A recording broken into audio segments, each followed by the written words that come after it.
Finally, the most awaited part 2 of the revenge drama, The Glory, aired on Netflix and TVN on March 10th.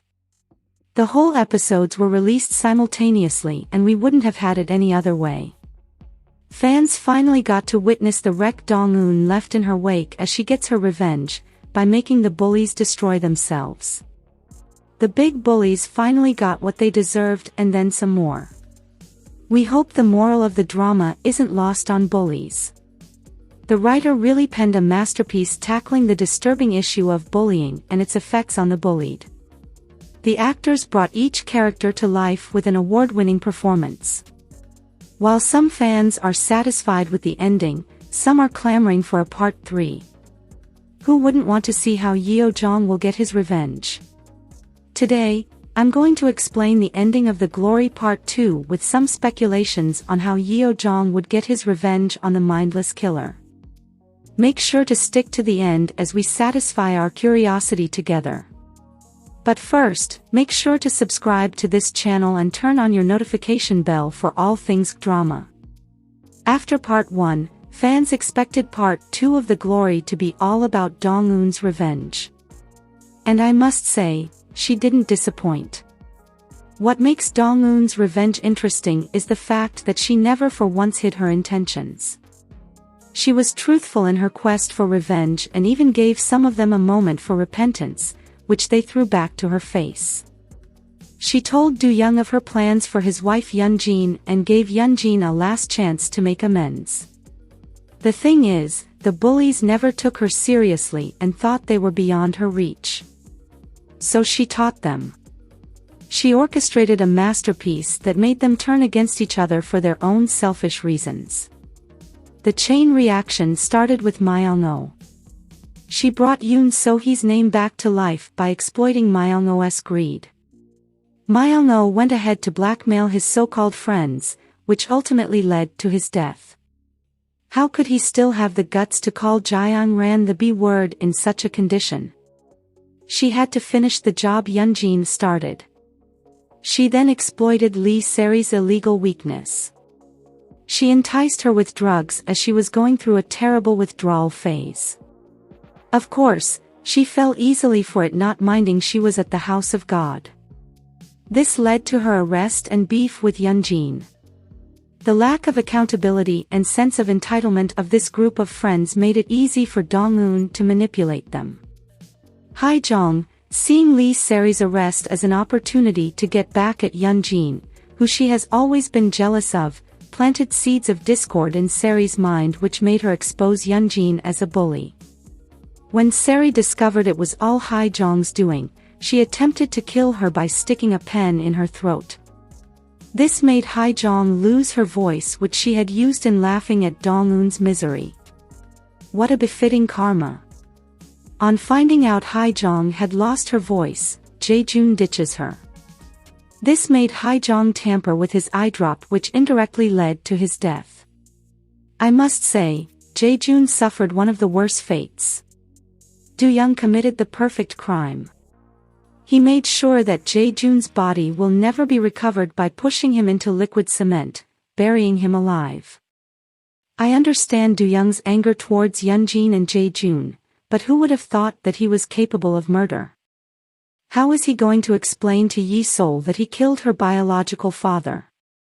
Not that I'm against Jae-joon paying the ultimate price for all his atrocities all these years.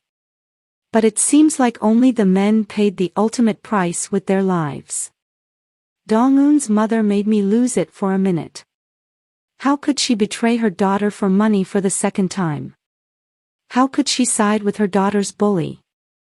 It was so satisfying how Dong-Eun dealt with her. Since she can't get rid of her as she's family, she puts her in a mental home, using her card against her. And since Yeon-jin and her mother had used her mother against her, she put them against each other. It was satisfying to see Yeon-jin's mother turn against her in the end.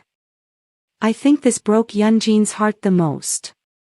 To witness her mother give her up to save her own hide. Seeing Yeon-jin's world crumbling around her was the creme de la creme of the series. When she gave a weather report in her jail room as tears ran down her face, cemented Dong-Eun's victory. She didn't only have to pay for So-hee's death, but also for Myung-o's death, which she didn't commit. Seems like So-hee's spirit was also helping Dong-Eun in her quest for revenge, as she killed the double-agent shaman after getting a message across to Yeon-jin.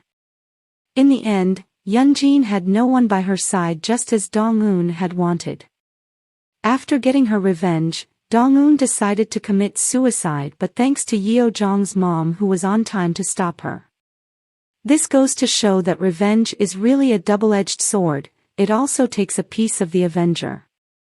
She must have felt lost after getting her revenge, as it's been the only thing she had known all these years. But Yeo-Jeong's mother gave her a new reason to live. Some fans think the chemistry between Dong-Eun and Yeo-Jeong was lukewarm.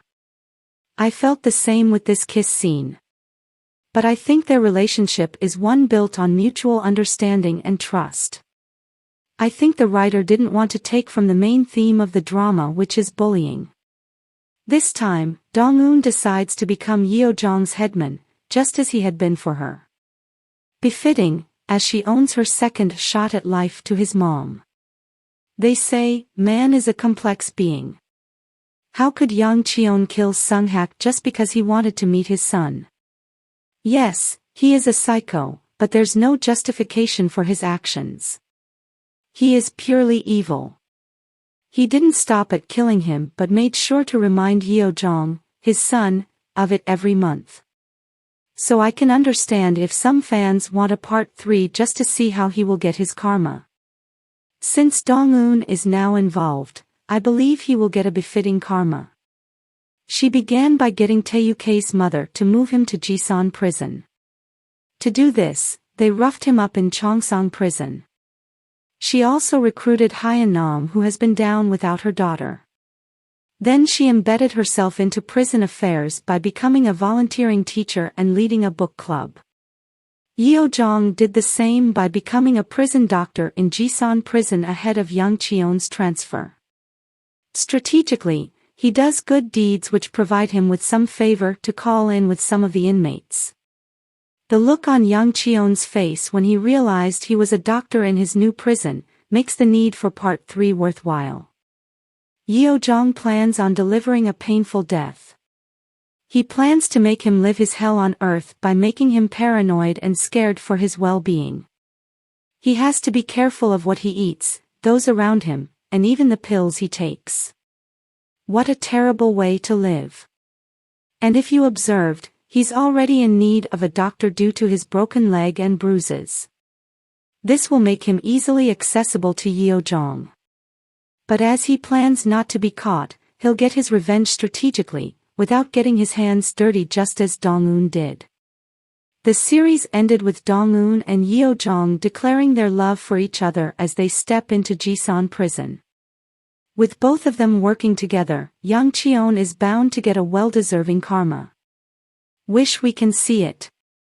What do you think of part 2 of The Glory? Did it meet your expectations?